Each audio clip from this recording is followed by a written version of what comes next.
Okay, so today we are going to press ahead and do a little bit of new stuff. It's not going to be that bad. If you missed class last time, you do have to make up the lab. And so, Mason, are those chemistry books? Are they from your lab? Can you put those away for me, please? Thank you so much. So you have to make up the lab, and what we'll do is, instead of calling you in for a jet block, because I have collaboration today, I have Mary Kate, Mrs. Newberry's jet block in here as well tomorrow. I can't have you doing it during a jet block. What we will do is, when we have time between today, next time, and the time after that, there will be plenty of work time today and the next two classes. You will do your lab then. So if you don't have the lab sheet, you're going to need to get it from me and have that written up in your lab reports or in your lab notebooks. You're going to need to have that done so that you're ready to do the lab today, tomorrow, or next class. I think that it'll be not today. All right, so the rest of you, you're going to need today your notebooks, your pencil, your brain noodle, and your calculator. If you need your calculator, go take the time right now to go get it.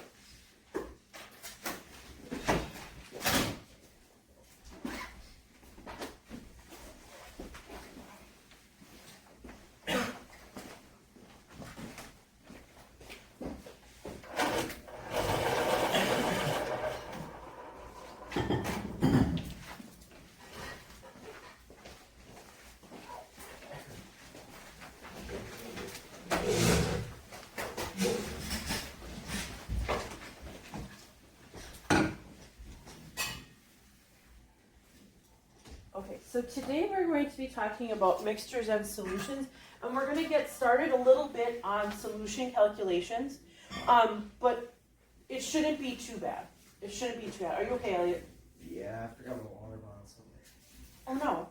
Do you know where you had it last? What did you have last block? History. It might be laundry though. Go down and look.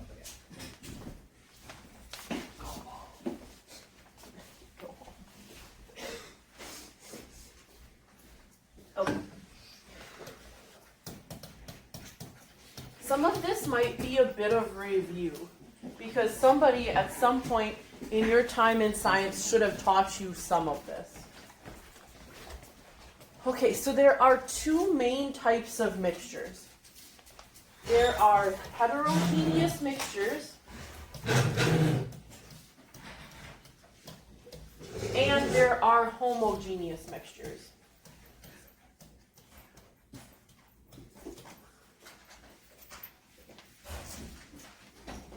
Have you heard these words before?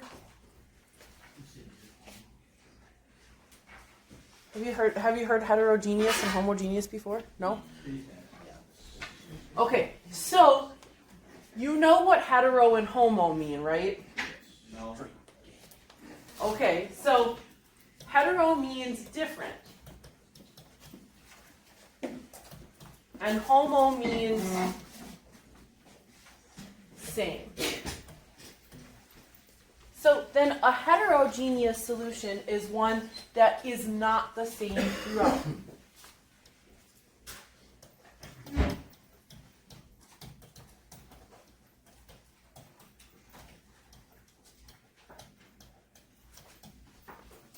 A lot of the mixtures that we see every day are heterogeneous. It's really easy to tell if something is heterogeneous or not, a lot of times just by looking at it. So if you have to shake it, if it needs to be shaken, then it's a heterogeneous mixture. So what would be an example of a heterogeneous mixture, something that you would have to shake? Oil and water. Not a mixture. Not a mixture because they don't mix together. They separate. Hunter? Sugar water. Sugar water, yes. But like, do you guys like make protein shakes?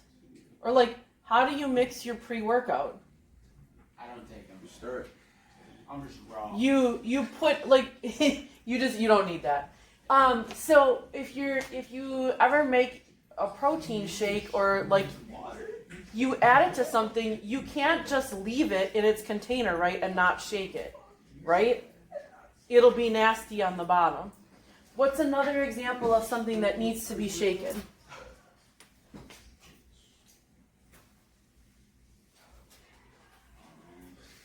Think about the foods that you eat, the drinks that you consume. You can do this. What's something that you need to shake? Or stir, or mix? Mallory? Like liquid IV. Yes, if you're making liquid IV, if you're adding anything to water, if you're trying to dissolve it, it does dissolve pretty well, right? But you know that if you leave it sitting there for a while, you should give your bottle a shake before you start drinking it. Okay, so if it needs to be shaken, it's a heterogeneous mixture. Homogeneous mixtures are consistent throughout. It's not fun. And so that means that every single sample of a homogeneous mixture is going to be the same no matter where you take it from in the container. Let's see. Homogeneous solutions are difficult to separate.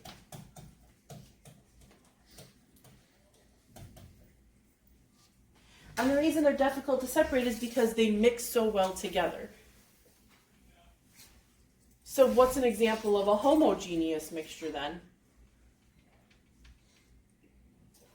What's something that you don't have to shake? Do you have to shake milk? No, but milk isn't a homogeneous mixture. Do you have to, if you make a cup of tea, do you have to shake it? No. So the tea part of it is, like, unless you have, like, the tea leaves that are, like, sometimes get out of the tea bag and that, like, form on the bottom of your cup, then that is not homogeneous, but the liquid part of it is. So homogeneous mixtures are also known as solutions.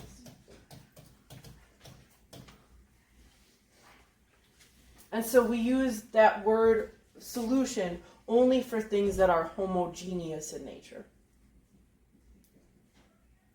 It's really easy to make that mistake, though. I've had to correct myself several times since I started teaching you this, because a heterogeneous mixture is not a solution.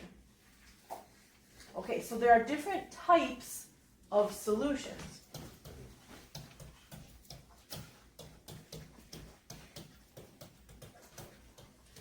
The first type of solution is when you mix a gas with another gas. So normally we don't think of that as being a solution. We normally think of a solution as being something that's liquidy. And while that is the most common form of a solution, there are other states of matter that participate in solutions as well.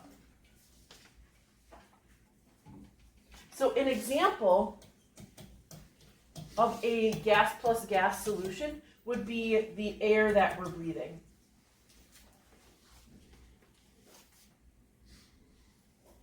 This changes depending on your elevation above sea level.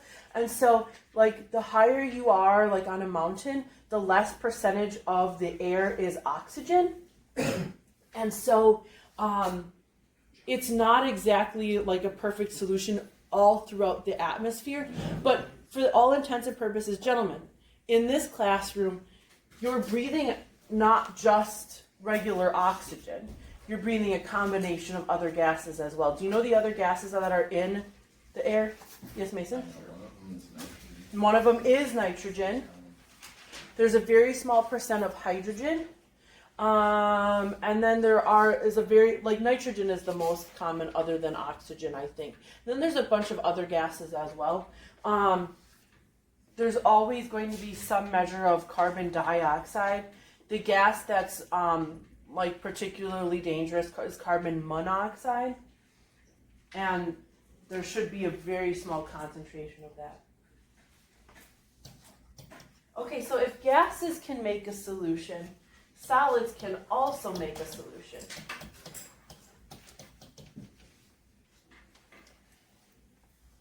The example that is most commonly used for a solid-solid solution is gold in your jewelry. But really then, any alloy. An alloy is a combination of metals to form like a different kind of metal. So the gold in your jewelry, is anybody wearing any gold jewelry right now? There's a different amount of like gold in your jewelry depending on its carat. So 24 karat is what we consider to be pure gold. You can actually eat, I keep writing kilojoules. You can actually eat gold if it's 23 or 24 karat. So even though it's one of the heavy metals, and you can get poisoning by consuming those other metals like in their elemental form, you can actually consume pure gold. So there is a liquor that has gold flakes in it. Have you ever heard of Goldschlager? Oh yeah. I figured that Joe would have. It actually does have real gold in it, and you can consume it and it won't harm you. If you've ever seen people like high-end wedding cake designers, sometimes they'll put like gold leaf on the outside of a wedding cake or like a cake for a fancy occasion, and it's actually like the real gold, like real elemental gold, and it's something you can consume if it's 23 or 24 karat is pure. Most gold in our jewelry is between 10 and 14 karat. And so what makes up the other part of the gold jewelry then if it's not 100% pure gold?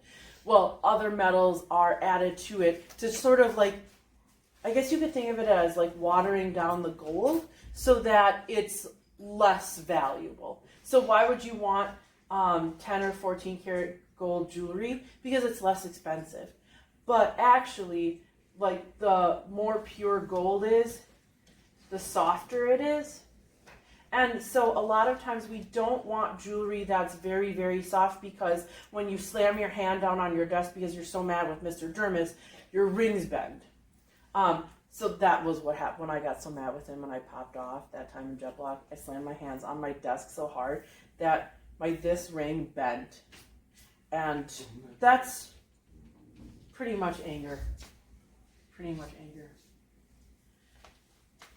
That's an example of a solid solution. And then obviously if solids and gases can make solutions, liquids can as well. And that's normally what we think of. What did I write down? I thought of a good example. So if you have a liquid plus a liquid, usually what you have is water and some other solution.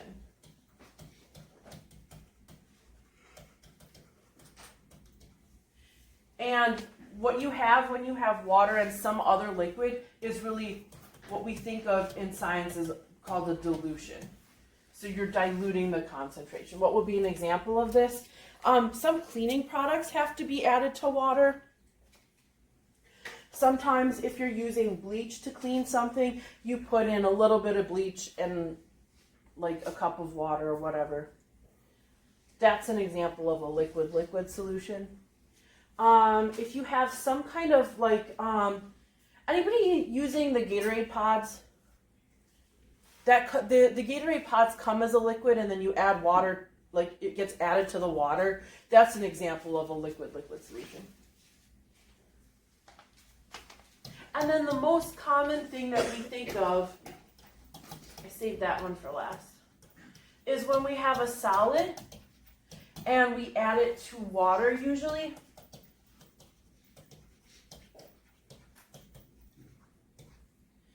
In order to have it be dissolved.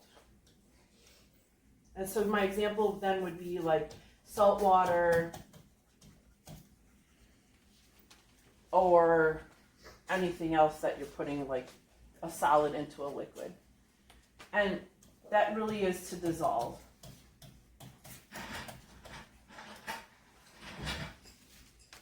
And so for the most part, we use, well, there are lots of different applications, but like some medicines come concentrated, and so then they have as a liquid, and then they have to be diluted. Some medicines come as a solid and have to be added to water so that they can be injected intravenously.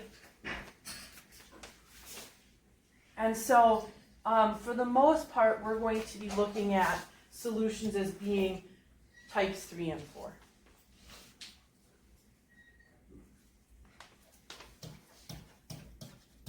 Okay, so then let's talk a little bit about how solutions are made. This also should be reviewed. Somebody at some point should have taught you this. But in case they didn't, solutions have 2 parts. They have the thing that's dissolved. So I'm going to use that as the red X here.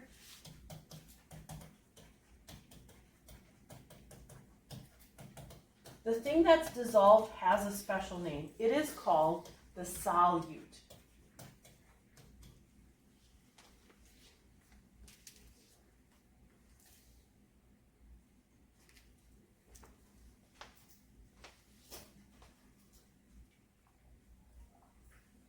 And then the second part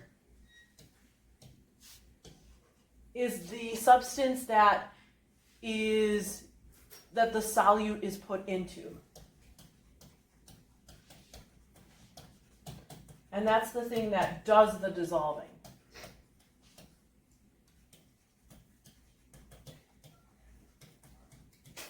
Does anybody remember what the name for that thing is? It's called the solvent. Have you heard those words before? Solute and solvent? Okay, good.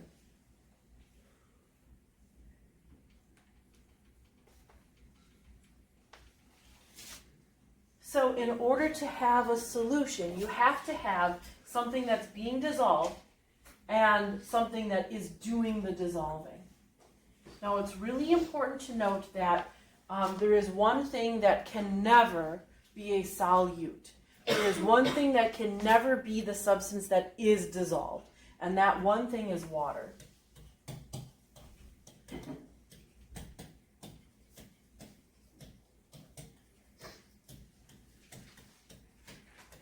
No matter what, even if you have 99 parts alcohol and only 1 part water, the water is the solvent. Always. Water does not have a concentration. We are defining water as the universal solvent. And so if we're saying that it is universally a solvent, it can never be a solute. We do not count, there's no such thing as water concentration. Now, that's different than what you might have learned in biology. Biologists like to think of water as having a concentration. Chemists do not. Because we're defining it as a solvent and therefore it can't have a concentration. Because it's always the solvent. And so if you've ever heard, Mrs. Blazer once was a chemist actually, and so I don't think she probably makes this mistake. But if you take biology in college, they will make these mistakes. If you hear somebody saying that the water is more concentrated inside the cell than it is outside it, that's a not thing. That is not a thing. Water has no concentration. It is not calculable. Okay, so if that is true, then there's one thing that we must remember. A solution is made up of a solute and a solvent. If you don't have a solute, you don't have a solution. If you have only solute and no solvent, you do not have a solution. So both of these things need to be present in order for you to call your thing, your substance, a solution. Now, the tricky part about solutions is that there are a lot of different ways to make calculations about concentration. So what is concentration?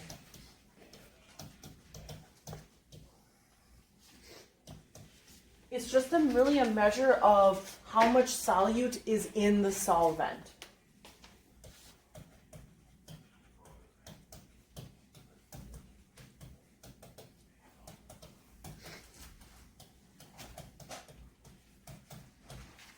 Higher concentrations mean that there is more solute. Lower concentrations mean that there is less solute. It has no solution concentration has no bearing on how much solvent there is. It's all about how much solute is present. Obviously, the amount of solvent is important, but it's like less important than how much solute there is.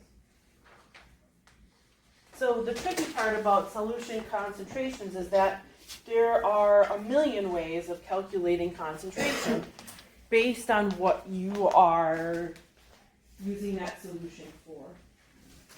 And so, another color sheet is coming your way. It's purple. You're welcome. And on it, there are many different solution formulas.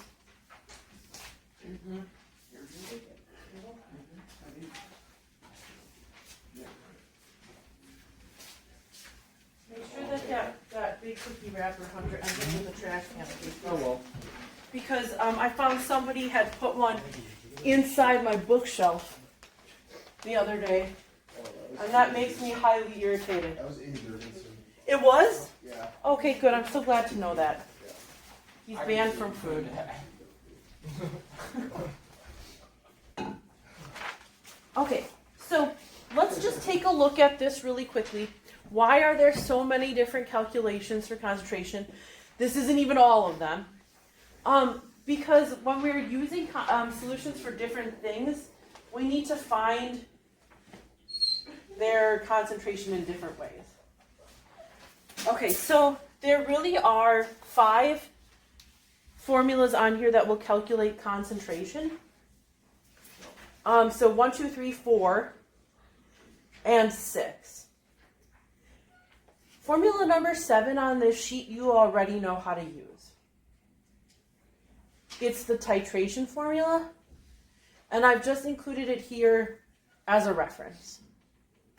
So we used that when we were doing acids and bases and titrations. Okay, so how do I want to do this?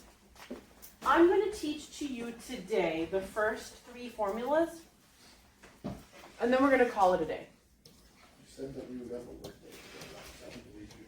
Yeah, well, I lied.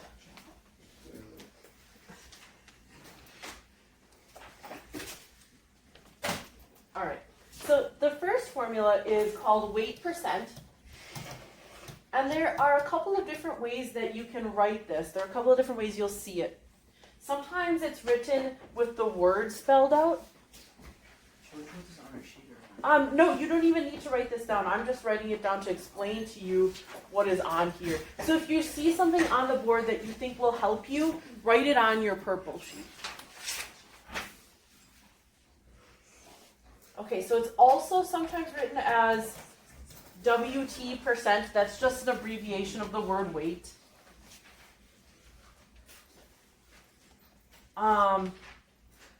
So if you've taken physics, or if you're in physics right now, here we abbreviate weight in a different way than we normally do in physics. Sometimes it's also written as weight over weight percent. Are we gonna have homework? Of course you're going to have homework, Joe. Whenever you hand in a homework, you can always expect to get a new one. because I could never leave you without homework. But then there's also another way that we write this, and that's the mass percent. So in chemistry, we consider that weight and mass are the same thing, even though in physics they're not. So just like in real life, when I ask you what's your weight, you would give me that weight in probably in pounds. Dugo, when you measure weight in your country, do you, like, if somebody asks you how much you weigh, what unit would you tell them? Would you say kilograms? Okay. Sometimes people will say stones, but that's like a British thing, right? Yeah. Yeah. I don't even know how much a stone. Do you know how much a stone is? No, I don't either. Okay, so all of these labels refer to the same thing. How do you calculate the weight percent? It's very simple. It's the weight of your solute in grams divided by the weight of your solution, also in grams. Now it's a percent, so that means you multiply by 100. Now I just want to point out one thing, and this is something that you probably should write on your purple sheet. It's asking for the weight of your solution. How do you figure out how much solution you have?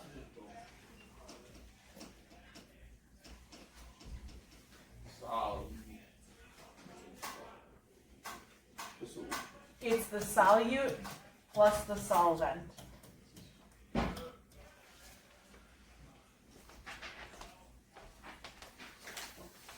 Okay, so this is also something I want you to write on your purple sheet because this will help you tremendously on your homework and when you get to test time and stuff too. So sometimes it's really difficult to know what your numerical value is, like how you label it, because there's all these different words. So you might see the word of solution. You might see the words of water. Or you might see the words of, and then like fill in the blank here, compound name.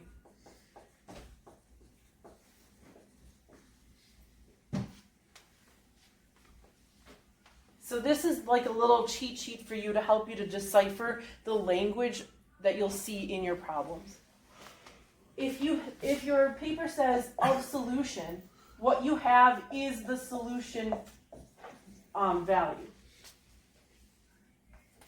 If you have of water, what do you have?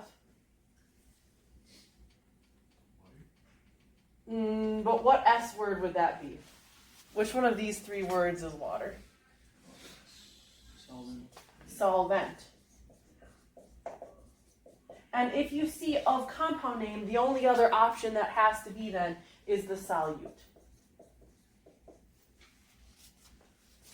So if your paper says of water, you don't have solution. You have solvent only.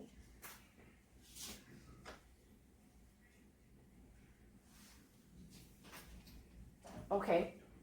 So I think that what I want to do is just show you what the other two formulas are. And then what I'll do is put on the board the algebra for calculating other things other than the weight percent, or like the thing that's by itself. So just bear with me. The second formula that I have on there is the volume percent. Again, it has a couple of other different labels that you might see it as. It might be V percent. Joseph? It might be V over V percent. They all mean the same thing. What do they mean? In the same way that you have weight percent, it'll be the volume of your solute. Usually it's milliliters is going to be your unit. Divided by the volume of your solution, also in milliliters. It's a percent, so also times 100. And then the third solution calculation is really a combination of the first two. It's weight per volume percent, And how do you calculate that? You need that weight of your solute.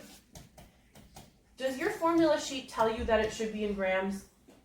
Yeah. Does it say that? Okay. Yeah. And then divided by the volume of your solution.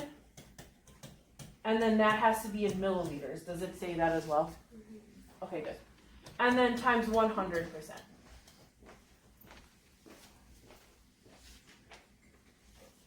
I'll say, okay, so for those of you who have no problem with algebra, you won't need this. For the rest of you, though, I will solve these formulas for you. You can write them maybe on the back side of your purple sheet. Okay, so formula 1 is weight percent. It's calculated weight of solute. Now, unfortunately, there really are no good ways to abbreviate the words solute, solvent, and solution. Except for solution, you can say solution is equal to SOLN. That's a standard abbreviation. Solute has no abbreviation, so don't be writing S. That means nothing. You have to write the whole word out. Times 100. If you wanted to solve, so this will work if you're solving for weight percent. If you want to solve for the weight of your solute, this will be your formula.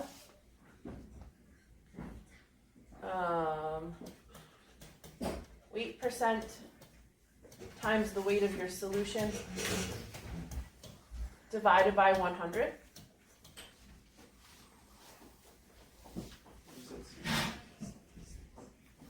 And then if you want to solve for the weight of the solution,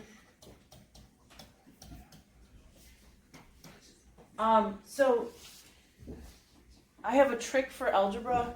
This is important. It's a good trick. It's very useful. If you're solving for the denominator of one fraction, all you have to do is, like, the math is a lot easier than it seems. You just have to switch places with what's on the other side of the equal sign. And that's all the work you need to do.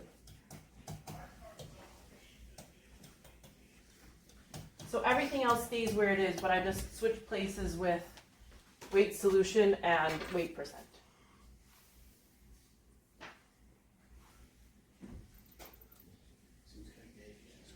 Okay, so these are the three formulas that you would use for weight percent.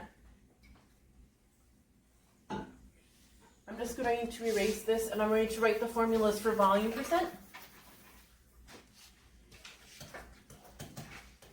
Volume of solute divided by volume of solution. These are identical to weight, except that you're just replacing weight with volume. If you don't have this on your paper, on your purple sheet, I will not help you on your test. I'm giving it to you now, and so if you're too lazy to copy it and you get your algebra wrong, that's 20% of every problem.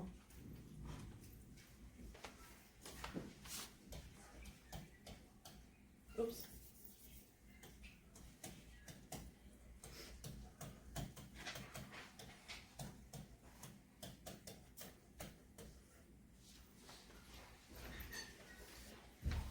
So it's critically important that you choose the right formula that you're using, that you're copying them down properly, or that if you feel confident about your algebra, you just do it the right way.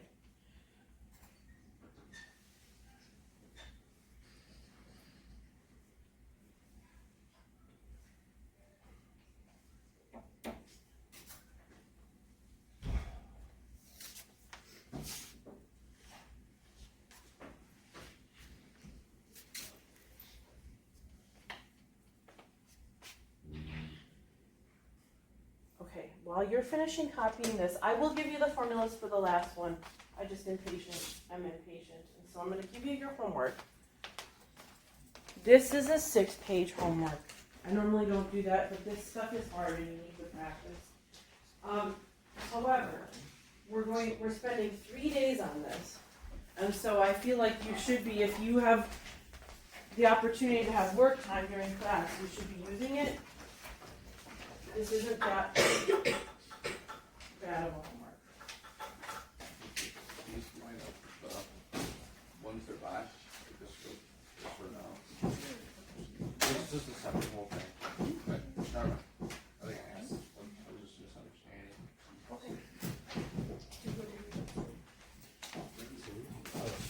Yes, he did. Okay, I'm gonna write down the last one.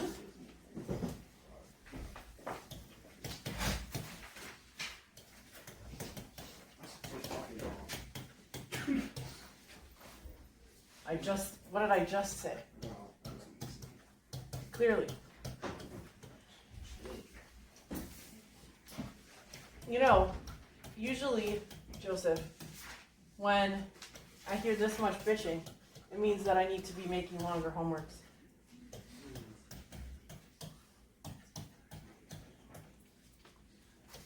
And then V solution is equal to weight solute divided by weight per volume percent times 100.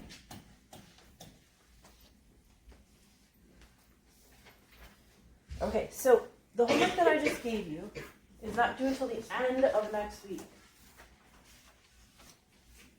There are more formulas on here, though, than the 3 that I just taught you.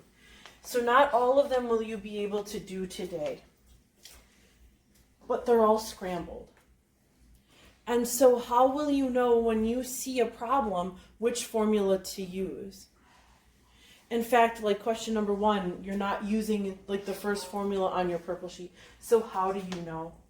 There is only one way to choose a formula from a list of millions of formulas, and that is by making a data table.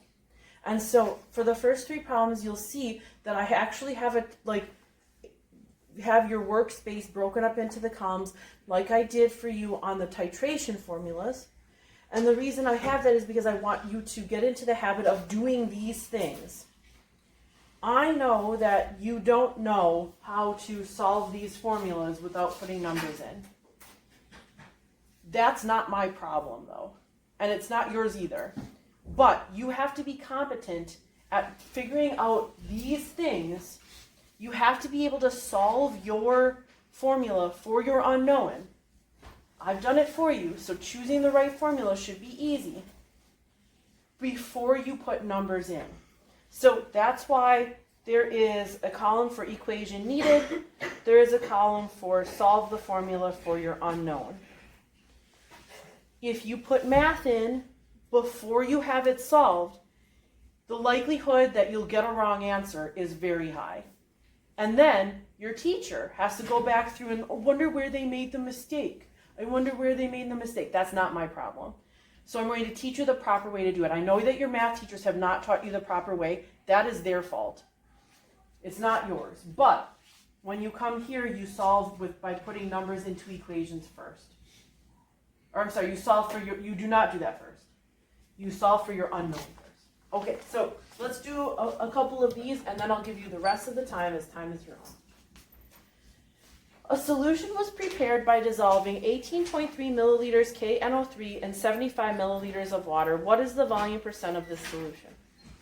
Okay, so the table of known and unknowns, that's your first column, is for you to write down what your numbers are with their unit, and then you should be able to identify the variable as well. Okay, so it's a milliliter. Milliliters means that you have volume. Thank you. So it's got to be a V of something. So now I'm going to go back to my problem, and it says 18.3 milliliters KNO3. I don't know what that means. But I'm going to go back over here and look at this little cheat sheet that I wrote. Is KNO3 solution? Is KNO3 water? Is KNO3 compounding? It is. So that must be the volume of my solute.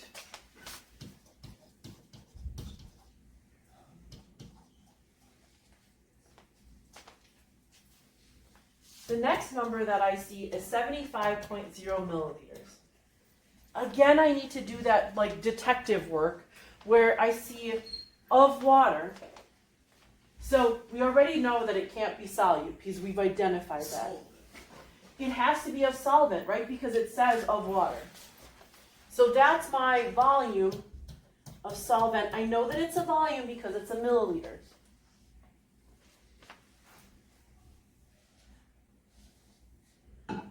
Those are the only two numbers in my problem, but then what is question mark? Question mark is what you're solving for. But what of the solution? What is the V percent? Oh. So, what formula do you need? Well, if I look at my data table here, I can look at my formula sheet and compare what I have listed to what is in the formulas. I want to choose a formula that has these three things in it. So there's only one formula that has these three things. What is it? Which number? It is. It is formula number 2. So I'm going to write that down in the second column. V solute divided by V solution times 100%. Now, is this formula solved for my unknown? In other words, is question mark by itself on one side of the equal sign? Question mark is V percent. If V percent is by itself on one side of the equal sign, you're good to go. So then in the third column of that table, you don't need to do anything. But now we do need to substitute our numbers. So this would go in your your fourth column. But maybe you might run out of room, so maybe you want to use your third column as well. The volume of the solute, I guess I don't need a parentheses here, is 18.3 milliliters. How do I know? I just go back and look at my data table.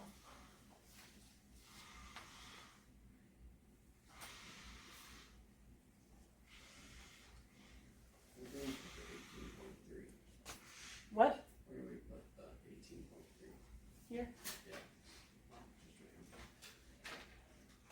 So then what's the volume of the solution though? Well, here's where we have to be careful. So my formula needs volume solution, but I don't have volume solution in my data table, do I? I have volume solvent, but not volume solution. So how can I figure out the volume of my solution? Elliot? Solute times solvent. Solute plus solvent. So my solute is 18.3. My solvent is 75.0. And so you can solve for that like first. You can do that adding first if you want, or you can just do it as part of your math. Just make sure that you tell your calculator order of operations or it won't know what to do.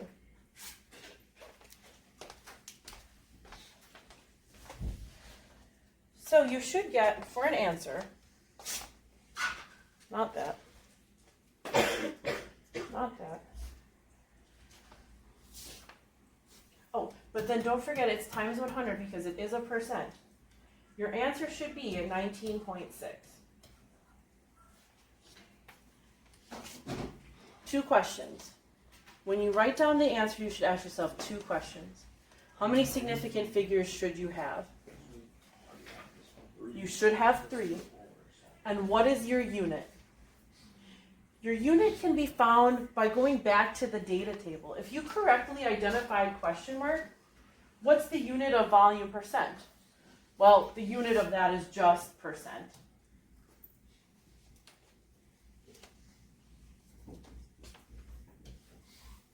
And that's your answer.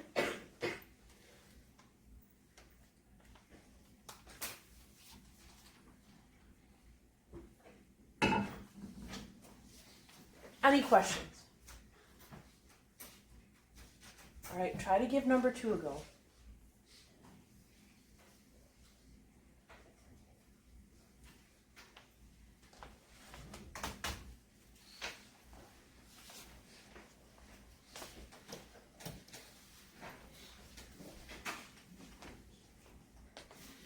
Number 2 says, how many grams of sugar would you need to prepare 20.0 milliliters of a 0.90% weight per volume solution? Okay, so right away it says how many grams of sugar. And so I'm going to write question mark first because I see that first in my words. So I'm going to write that down. But is that G of solute, solvent, or solution? Hunter? Solute. How did you know that? Because the sugar is like to prepare the 20 milliliters of a solution. So, yes, that is true. Also, you can look back up at your cheat sheet. It's not of water, and it's not of solution. It's of a compound's name. And so that's how I know that it's the solute. Okay, so then what is the 20 milliliters?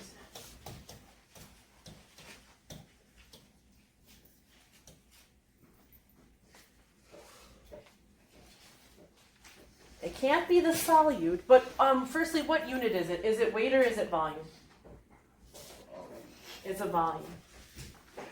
So it can't be the solute because we've already identified that. Is it of water? Does it say 20 milliliters of water? It does not. So it is volume of solution.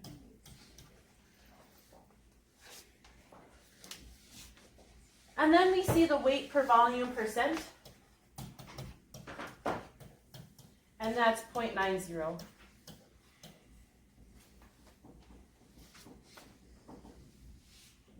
All right, so now you have to choose a formula from your purple sheet that has all 3 of these variables in it. Which formula should you choose? 1, 2, or 3?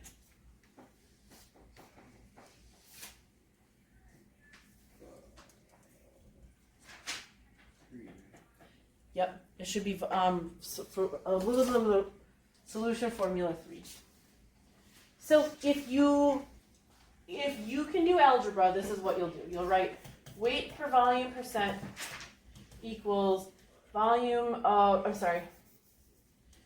weight solute divided by V solution and times 100. If you can't do algebra, use what I wrote on the board, what you should have written on your sheet. We know this is formula 3. These are the 3 possible formulas for formula 3. Which one would you choose? Hunter? I thought you'd choose the second one. You would choose the second one, correct. So then weight of solute is equal to weight per volume percent times V solution divided by 100. So if you skip this step,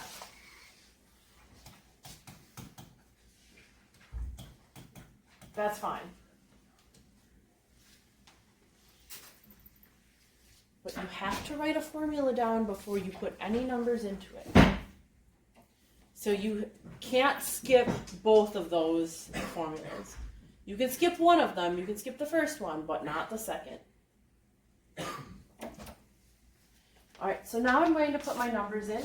The weight per volume percent is 0.90. The volume of my solution is 20. And then I need to divide that by 100. And you should get, for a number,